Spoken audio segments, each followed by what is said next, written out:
इसके सोल्यूशन की तरफ जाते हैं, इस श्रोडिंगर इक्वेशन के सोल्यूशन की तरफ जाते हैं। और सोल्यूशन की तरफ जाने से पहले हम डेल्टा आर स्क्वायर को इन स्फेरिकल कोऑर्डिनेट्स एक्सप्रेस करेंगे। स्फेरिकल कोऑर्डिनेट्स में एक्सप्रेस करने का ये फ़ायदा होता है कि जो आगे इक्वेशंस बन जाती हैं वो सेपरेबल हो जाती हैं 3 इंडिपेंडेंट वेरिएबल्स में, आर, थीटा एंड फाई में।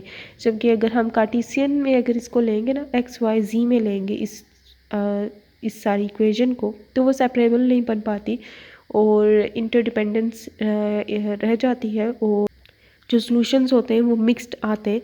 तो स्फेरिकल कोऑर्डिनेट्स में वो सॉल्यूशन कम्प्लीटली एक आ जाता है हमारे पास आर डिपेंडेंस में, एक थीटा में और एक फाई में, ठीक है। और द रीज़न इज़ कि जो हाइड्रोजन एटम का केस है वो एक स्फेरिकल सिमेट्री को रखता है। तो अगर वो स्फेरिकल सिमेट्री को रखता है तो it will be better to solve them in spherical coordinates. तो फॉर एग्जांपल अगर कोई सिस्टम या कोई कन्फिग्रेशन सिलेंड्रिकल को सिमेट्री रखता है, सिलेंड्रिकल उसकी फॉर्म से, फॉर एग्जांपल अगर एक जी एक्सिस में उसकी हाइट है और उससे हर कॉन्फ़िगरेशन ऐसी है कि वो एक पर्टिकुलर डिस्टेंस रो पे है इंडिपेंडेंट ऑफ इट्स हाइट, वो उसका distance from z axis is always rho, तो वो सिलेंड्रिकल हम इसे सिमेट्री कहते हैं। तो इस तरह के सेट्स को हम स्फेरिकल सिमेट्री कहते हैं। तो that will be easy for us to deal it in spherical coordinates other than दूसरे कोऑर्डिनेट्स। तो इसलिए हम इसको इसमें एक्सप्रेस करेंगे। तो डेल्टा आर स्क्वायर जो है स्फेरिकल कोऑर्डिनेट्स में, उसकी एक फॉर्म ये भी होती है जो हम आगे यूटिलाइज करेंगे। मतलब इसको अगर हम इस चीज़ से डेल्टा स्क्वायर होता है ना, D by D square x, इसकी अगर हम ट्रांसफॉर्मेशन करें ना, पार्शियल में मैं लिखूँ से, इसकी अगर हम ट्रांसफॉर्मेशन करें स्फेरिकल कोऑर्डिनेट्स में तो थोड़ी सी डिफरेंट फॉर्म होती है, जिसमें थोड़ी सी और सॉल्व करें तो ये फॉर्म बन जाती है। तो ये फॉर्म हम यूज़ करेंगे, ये इसके इक्वल होता है, ठीक है। यहाँ पे ये मैंने एल स्क्वायर जो है एंगुलर मोमेंटम का ऑपरेटर यूज़ किया है, क्योंकि एंगुलर मोमेंटम का ऑपरेटर जब हम इसकी ट्रांसफॉर्मेशन करते हैं तो यहाँ पे एक पूरी लंबी सी एक्सप्रेशन बनती है। और जबकि एल स्क्वायर ऑपरेटर, अगर हम एल ऑपरेटर देखें, वो आर क्रॉस पी होता है। तो आर ऑपरेटर क्रॉस पी, और पी जो है माइनस आयोटा एच का डेल्टा के इक्वल होता है। इसका हम एल एक्स निकालें, एल वाई ऑपरेटर निकालें और एल जी ऑपरेटर निकालें, इसका क्रॉस प्रोडक्ट निकालेंगे तो इसके 3 कंपोनेंट्स आ जाएंगे, एक आई, जे एंड के। आई की करस्पॉन्डिंग जो क्वांटिटी आ रही होगी उसे एल एक्स का नेम देंगे, जे के रिस्पेक्ट से जो आएगी उसे एल वाई का, और जो के की रिस्पेक्ट से आएगी उसे एल जी का। तो L x, L y, L z हमें मिल गए। तो एल एक्स, एल वाई और एल जी ऑपरेटर आए और उनके स्क्वेयर्स लेना है, ठीक है, क्योंकि L square operator L x square का ऑपरेटर, ये मैग्नीट्यूड का ऑपरेटर है। तो ये इनके ये निकालने, उनके स्क्वायर लेके ऐड करेंगे ना, तो ये हमारे पास एल स्क्वायर का ऑपरेटर आता है। और ये एल स्क्वायर का ऑपरेटर मैं यहाँ पे लिखती हूँ, ये सारा का सारा थीटा और फाई पे डिपेंड कर रहा होता है, उसमें आर डिपेंडेंस आ ही नहीं रही होती, ठीक है। तो उस पूरे की जगह ना हम ये एल लिख देते होते हैं, क्योंकि एल के हमने आइगन वैल्यूज़ पहले से निकाली होती हैं, तो ये हमारे लिए थोड़ा हैंडी हो जाता है। और एल के जो सॉल्यूशंस हैं वो एंगुलर इक्वेशन के सॉल्यूशंस भी बनते हैं, जो कि हम सॉल्व करते होते हैं। तो यहाँ पे हम ये डायरेक्टली यूज़ करेंगे इनकी आइगन वैल्यूज़ को। तो ये एल स्क्वायर ऑपरेटर की मैं ये सारी एक्सप्रेशन लिख देती हूँ यहाँ पे, just in case you know it. ये हम देख सकते हैं इस बुक में, जेटलर की बुक है ये, जेटलर की बुक के लास्ट में अपेंडिक्स बी में यहाँ पे इसके बारे में gradient and Laplacian in spherical coordinates के बारे में बात की गई है। इसमें ये डेल ऑपरेटर हमें बताया गया है, लैप्लासियन ऑपरेटर जो कि डेल स्क्वायर होता है, ये हमें बताया गया ये इसके इक्वल है। ये वाली एक्सप्रेशन को, ये पार्शियल बाय पार्शियल आर है ना, इसे अगर अप्लाई कर दिया जाए आर स्क्वायर और पार्शियल बाय पार्शियल आर, मतलब प्रोडक्ट रूल लगाए, तो वही फॉर्म बन जाती है partial square by partial r square plus 2 by r partial by partial r, ठीक है। ये अगर इस पर प्रोडक्ट रूल लगा जाए, ये इस पर अगर अप्लाई कर दिया जाए, तो ये जो सारी एक्सप्रेशन है ना, ये वाली, ये इक्वल होती है minus L square operator divided by H cut square के, ठीक है। ये सारी, और ये सारी हम देख सकते हैं ये थीटा पे पूरी डिपेंड कर रही है और ये फाई पे डिपेंड कर रहा है, ये वाला पार्ट और ये थीटा, ठीक हो गया। तो ये थीटा और फाई पे डिपेंड कर रहा होता है और ये एंगुलर डिपेंडेंस को शो कर रहा होता है। और हम ये देख सकते हैं कि ये ऑपरेटर डिपेंड भी एंगुलर वेरिएबल्स पे ही कर रहा है, ये रेडियल डिपेंडेंट नहीं होता। तो ये जो सारी क्वांटिटी है इसे हम minus L square divided by H cut square, ये इसके इक्वल होती है। और एल स्क्वायर को हमने पहले से ही कैलकुलेट किया होता है कि वो क्या है। जैसे यहाँ पे ये बताया गया है, ये angular momentum in spherical coordinates, तो L is equal to r cross p. तो इन्होंने ये एल ऑपरेटर निकाले हैं, ये हम देख सकते हैं L operator in spherical coordinate निकाला, ठीक है। अब इसका एल एक्स कंपोनेंट निकाला, फिर इसका एल वाई, फिर एल जी कंपोनेंट निकाला, और इनके स्क्वायर जो है ना, यहाँ पे इनके स्क्वायर्स लिए गए, इनके स्क्वायर जो हैं ये हम देख सकते हैं कि ये आ गया इसका फाइनल फॉर्म। इसके जो स्क्वायर्स हैं वो इसके इक्वल आते हैं। तो ये वाली एक्सप्रेशन सारी थी ना एल, यहाँ पे ये जो एक्सप्रेशन थी वो यहाँ पे थी ना, तो इस एक्सप्रेशन की वैल्यू निकालनी है। तो माइनस एच का स्क्वायर इधर चला जाएगा, तो L square divided bye minus H का स्क्वायर इस पूरी वैल्यू की जगह हम लिख देते होते हैं। तो ये हमें फिर स्फेरिकल कोऑर्डिनेट्स में हम लिख देते होते हैं लैप्लासियन ऑपरेटर की वैल्यू, और that is handy to use इतनी लंबी लंबी वैल्यूज़ लेते हुए, और क्योंकि हमें आइगन वैल्यू पता होती है एंगुलर मोमेंटम ऑपरेटर की, which is L into L plus one h cut. तो this is the operators value, और इस ऑपरेटर की वैल्यू को हम यहाँ पे इंसर्ट करते हैं, ठीक है। और इससे पहले ये जो एफ ऑफ आर इसके बाहर आ रहा है ना, इसको मल्टीप्लाई करते हैं ताकि इनके पास आ जाइए, ओके। तो ये करते हैं हम 2 म्यू, ये एफ ऑफ आर मल्टीप्लाई करेंगे, तो इससे मल्टीप्लाई करेंगे एफ ऑफ आर यहाँ पे लेफ्ट हैंड साइड में, यहाँ पे भी एफ ऑफ आर, यहाँ पे भी एफ ऑफ आर, ये कैंसिल, इनके साथ एफ ऑफ आर आ जाएगा।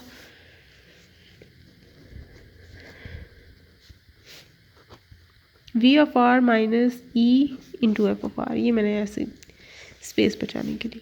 तो डेल्टा आर स्क्वायर की जगह हम उनकी वैल्यूज़ को इंसर्ट कर देते हैं, विच इज़ पार्शियल, ठीक है। पार्शियल यहाँ पे यूज़ करना है, पार्शियल में partial square plus 2/r minus L square divided by r square h cut square into f of r plus V of r minus E into f of r, ठीक है। ये are square में confuse नहीं होना, वहाँ पे अगर मैं आपको दोबारा दिखाऊँ तो ये इन सारे में कॉमन 1/r स्क्वायर यहाँ पे बाहर आ रहा था। तो ये जो बाहर आ रहा था ये वाला फिर यहाँ पे भी इसके साथ भी अपीयर होता है और इसके साथ भी अपीयर होता है, ये सॉल्व हो जाता है, ठीक है। और ये वाली फॉर्म बन जाती है हमारे पास, ठीक है। सॉल्व होने के बाद ये फॉर्म बन जाती है, और जबकि दूसरा ये जो minus L square by H का स्क्वायर है, बस सिंपली इसके नीचे डिनोमिनेटर में आर स्क्वायर आ जाता है, ठीक हो गया। तो अब इसको यहाँ तक हमने ये लिख लिया है, यहाँ पे हमने ये सारी चीज़ें देख ली हैं, इसकी अपीयरेंस देख ली है, ये डेल ऑपरेटर का आना, वो सब कुछ। अब हमने क्योंकि ये सारा सिस्टम पहले डेल आर स्क्वायर ये जो अप्लाई किया था एफ ऑफ आर पे, पहले ये इस तरह की इक्वेशन थी ना हमारे पास, जिसको अब हम इस फॉर्म में ले आए, ठीक है। तो अब यहाँ पे डेल्टा आर स्क्वायर, क्योंकि हमने ये जो लैप्लासियन ऑपरेटर है ये स्फेरिकल कोऑर्डिनेट्स में सिलेक्ट कर लिया है, ठीक है। स्फेरिकल कोऑर्डिनेट्स में सिलेक्ट कर लिया, तो ये जो एफ ऑफ आर है ना, ये तब हमारे पास इन जनरल कार्टेशियन के तौर पे, मतलब एक्स वाई जी, क्योंकि जो पोजीशन वेक्टर है आर एक्स वाई जी को शो कर रहा होता है, तो यहाँ पे ये एफ ऑफ आर शो कर रहा है एक्स वाई जी को, ठीक है। तो इक्विवेलेंटली अगर हम इसे लिख रहे हैं ना स्फेरिकल कोऑर्डिनेट्स में, तो स्फेरिकल कोऑर्डिनेट्स में लिख रहे हैं, तो एफ ऑफ आर को हम आप लिखेंगे as f of r theta and phi, ठीक है। अब ये इन थ्री, क्योंकि ये आर शो कर रहा था इन जनरल कार्टेशियन में, अगर हम देखें एक्स वाई जी को, क्योंकि हम वो जानते हैं कि ये इसके इक्वल होता है, तो ये फिर आप, क्योंकि हमने डेल ऑपरेटर को चूज़ कर लिया spherical coordinate, so we will write f of r here as f of r theta and phi. F लिख लें या इसको चेंज करके मैं जी लिख लूँ, ठीक है। अब एफ ऑफ आर ऐसा है कि ये कार्टेशियन कोऑर्डिनेट्स में, ठीक है, इक्वल है g of r theta and phi में के इनका स्फेरिकल कोऑर्डिनेट्स, ये इक्विवेलेंट बात है, ठीक है। तो ये मैं एफ ऑफ आर को रिप्लेस कर रही हूँ g of r theta and phi से, ओके। तो नेक्स्ट स्टेप में यही करने जा रही हूँ, ठीक है।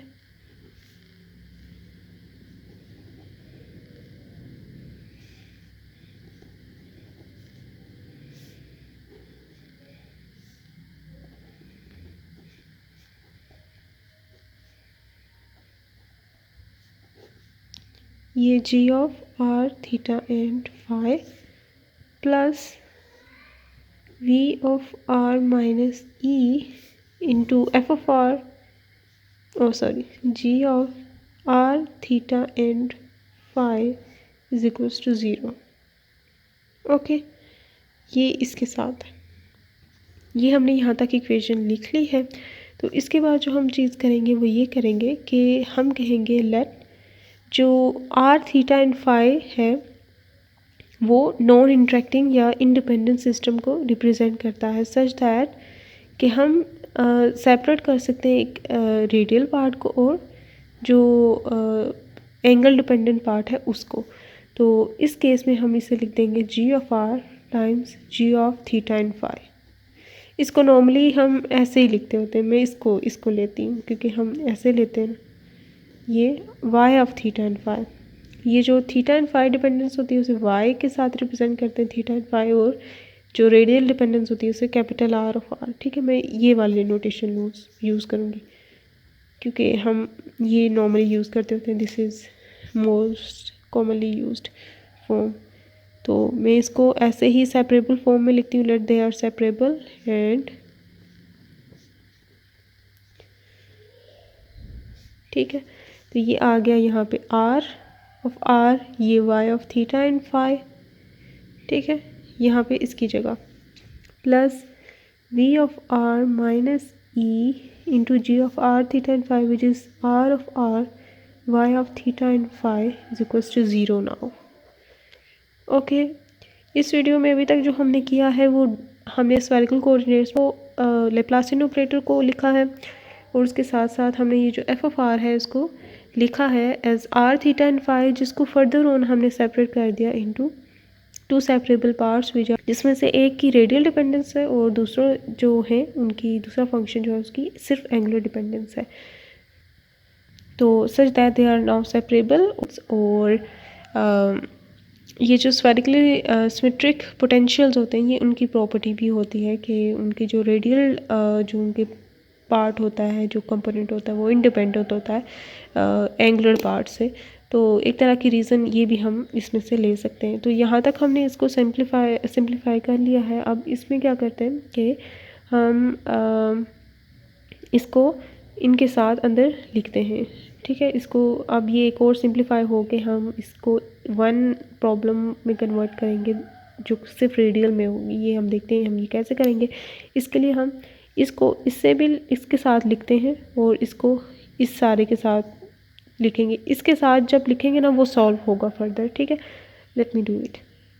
अब मैं यहाँ पे लिख रही हूँ, ये मैंने इसको इस पार्ट के साथ लिख दिया है। ठीक है, अब ये माइनस इस माइनस के साथ भी मल्टीप्लाई हो रहा है ना, तो इसलिए क्योंकि मैं इसको मैंने एक ले लिया है। ठीक है, इसके साथ ये मल्टीप्लाई हो रहा है। अब इसको इससे मल्टीप्लाई कर दूंगी और इसके साथ ये भी लिखूंगी। तो ये माइनस माइनस इसका प्लस एच का स्क्वायर डिवाइड बाई 2 म्यू। ठीक है, L square divide by r square h का स्क्वायर और इनटू दिस ये लिखूंगी। तो ये हो जाएगा ये प्लस एच का स्क्वायर डिवाइड बाई 2 म्यू, और उसमें ऑलरेडी मौजूद था L square divide by h का स्क्वायर आर स्क्वायर, और ये अप्लाई हो गया R of r Y of theta phi पे। बाकी जो वैल्यूज़ थी वो मैंने अब एज इट इज़ लिख देनी है।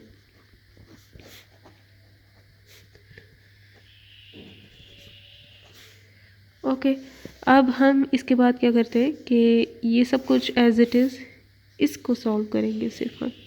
ठीक है, मैं इसको सॉल्व करती हूँ सिर्फ यहाँ पे, और सारी वैल्यूज़ एज इट इज़। ठीक है, h cut square cancel 1/2 mu r square बच गया। अब ये जो ऑपरेटर है एल स्क्वायर, ये मैंने अभी बताया था, हमने देखा था कि ये सिर्फ थीटा और फाई पे डिपेंड कर रहा होता है, उसमें आर की डिपेंडेंस आई नहीं होती क्योंकि L square is an operator on theta and phi variables. तो ये इस पर अप्लाई नहीं होगा, ये इसके लिए एज कॉन्स्टेंट ट्रीट करेगा और इसको बाहर ले आएंगे हम।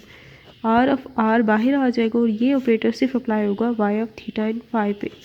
ठीक है, तो ये आ गया R of r divided by 2 mu r square. ठीक है, ये जो आइगन वैल्यू इक्वेशन है ना एंगुलर मोमेंटम की, this is equals to L into L plus 1 h का square into Y of theta and phi. ये इसकी आइगन वैल्यू इक्वेशन है। इसको अगर मैं बहुत क्लियर लिखूँ ये इसके इक्वल होती है, ये इसकी आइगन वैल्यू इक्वेशन है, ये इसकी आइगन वैल्यू है, ये ऑपरेटर इस पे अप्लाई हुआ तो एक constant times that function appears again, तो ये इसलिए आइगन वैल्यू इक्वेशन हम कहते हैं कि दैट वे ये होगी। तो ये इसकी आइगन वैल्यू है, तो इसकी जगह अब हम ये पूरी वैल्यू लिखेंगे इसकी जगह यहाँ पे, और इसको फिर यहाँ पे सब्सिट्यूट करेंगे क्योंकि हम इसको सॉल्व कर रहे थे। तो इसको फर्दर हम लिखेंगे आर ऑफ आर, तो ये इसकी जगह हम लिखेंगे L into L plus one h cut square Y of theta and phi. Okay, तो ये चीज़ लिखने से पहले हमने इसकी ये सारी प्रूफ की होती हैं, ये भी अनदर प्रूफ आता है इसकी इक्वेशन को सॉल्व करना और इसके आइगन वैल्यूज़ को निकालना। ठीक है, यहाँ पे हम इसको डायरेक्टली यूज़ कर रहे हैं क्योंकि इसके लिए ये भी रिक्विजिट है कि आपको ये पहले से पता हो। तो ये फिर अभी नेसेसरी डिटेल नहीं है ये देखना, उसकी सारी डेरिवेशन वगैरह करना, अभी इंपॉर्टेंट है to find out the radial solution of hydrogen atom here. तो ये सारी इक्वेशन यहाँ पे हमारे पास बन गई है। एच कट स्क्वायर कहता है कि मैं दोबारा वापस आऊँगा, तो ये दोबारा यहाँ पे वापस आ चुका है। तो ये अब हम इसमें दोबारा पुट कर देते हैं। ठीक है, यहाँ पे एच कट स्क्वायर कैंसिल हो गया था, दोबारा आ गए वापस ये। तो ये minus h cut square divide by 2 mu partial b square, ये मैं इक्वेशन जो ऊपर थी ना इसको दोबारा लिख रही हूँ, कोई भी चेंज नहीं ला रही मैं इसमें। तो ये जो हमारी वो इक्वेशन थी उसकी जगह अब आ गया है r of r 2 mu r square and into L plus one h cut square y of theta and phi plus e of v minus E into r of r Y of theta and phi, and this is 0। अब ये जो ये वाला part है, ठीक है, मैंने कहा था कि ऑपरेटर की जो साइड पे होती है ना उसमें आप डायरेक्ट कैंसिलेशन नहीं कर सकते होते, तो उसको आपको उसको इस साइड पे ऑपरेटर की ये कौन सी साइड बनती है, लेफ्ट हैंड साइड में लाना पड़ता है। ये राइट हैंड साइड मतलब ये इस पर अप्लाई होगा, जो रिजल्ट आएगा उसमें आप चेंजेस ला सकते हैं। तो यहाँ पे ये आर ऑपरेटर्स है ना आर पे, तो ये इस थीटा एंड फाई पे ऑपरेट नहीं होंगे, ये बाहर आ जाएगा यहाँ पे। ठीक है, तो ये जब बाहर आ जाएगा ये सिर्फ आर पे जो डिपेंडेंट पार्ट्स है ना उन पे अप्लाई होगा। तो ये फिर एज इट इज़ दोबारा वही। ठीक है, तो ये Y of theta and phi को भी मैं यहाँ से फिर सेपरेट कर लूँ क्योंकि अभी ये हम देखेंगे कि हो जाएगा कैंसिल।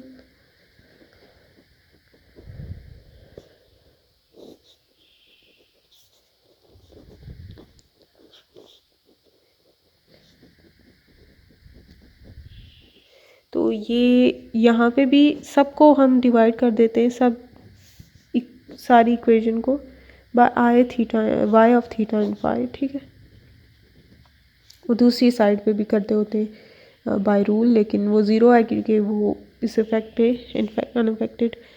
ये कैंसिल, ये कैंसिल, ये cancel. Theta dependence successfully destroyed, vanished. हमने ये मिशन सक्सीड कर लिया है। अपनी जो श्रोडिंगर इक्वेशन थी, ठीक है, उसको हम अब सिर्फ रेडियल पार्ट पे ले आए हैं। ठीक है, ये फिर v माइनस ई यहाँ पे इसके साथ मल्टीप्लाई हो रहा है, r of r is equal to 0। This is equation number 1। Okay, तो अभी तक हमने क्या किया, हमने जो वन बॉडी प्रॉब्लम थी उसमें जो रेडियल सोल्यूशन था, तो अभी तक हमने ये किया कि जो हमारी वन बॉडी प्रॉब्लम थी, ठीक है, उसमें डेल्टा ऑपरेटर लेप्लासियन ऑपरेटर की फॉर्म में आ रहा था, लेप्लासियन ऑपरेटर आ रहा था जिसे हमने स्फेरिकल कोऑर्डिनेट्स में एक्सप्रेस किया। तो इन प्रिंसिपल अगर हमने डेल्टा ऑपरेटर को स्फेरिकल कोऑर्डिनेट्स में एक्सप्रेस कर दिया है तो ये जो एफ ऑफ आर है हमारा, इसको भी स्फेरिकल कोऑर्डिनेट्स में हमें रखना होगा। तो हमने इसकी जगह रिप्लेस कर दिया एक function, wave function which is dependent upon r theta and phi, and after that we separated them, ठीक है, into angular and radial parts. Angular और रेडियल पार्ट्स में सेपरेट करने के बाद हमने इक्वेशन को दोबारा लिखा और उसको फिर इस ऑपरेटर के साथ जो है ना, ये एंगुलर मोमेंटम ऑपरेटर के साथ लिख दिया और ऑपरेट करवा दिया। और ऑपरेट करवाने के बाद हमने उसकी आइगन वैल्यूज़ लिख दी और आइगन वैल्यूज़ लिखने के बाद हमने y of theta in phi को बड़ी चालाकी के साथ वैनिश कर दिया है इस इक्वेशन में से। तो अब हमारी जो इक्वेशन है वो कम्प्लीटली रेडियल पार्ट में रिड्यूस हो चुकी है, उसमें थीटा एंड फाई को हमने सेपरेट कर दिया है। ठीक है, तो ये इक्वेशन आ चुकी है। इसमें हम इसको जब सॉल्व करेंगे तो हमारे पास रेडियल सोल्यूशन आएगा, और ये radial solution along with y of theta and phi angular solution, अगर उन दोनों को मल्टीप्लाई कर दिया जाए तो हमारे पास जो टोटल वेव फंक्शन आ जाता है हाइड्रोजन एटम का, जो कि टोटल वेव फंक्शन, ठीक है, मेन वेव फंक्शन जैसे कहते हैं ना, वेव फंक्शन अगर हम कह रहे हैं तो वो हाइड्रोजन एटम की हर प्रॉपर्टी को शो करें, मतलब रेडियल भी और एंगुलर भी। तो रेडियल और एंगुलर दोनों करवाना चाहते हैं तो उन दोनों को प्रोडक्ट आप लेंगे after finding out their function, जो भी करस्पॉन्डिंग इसका फंक्शन बन रहा होगा इसका, तो उन दोनों का प्रोडक्ट कंप्लीट हमें वेव फंक्शन देगा हाइड्रोजन एटम का।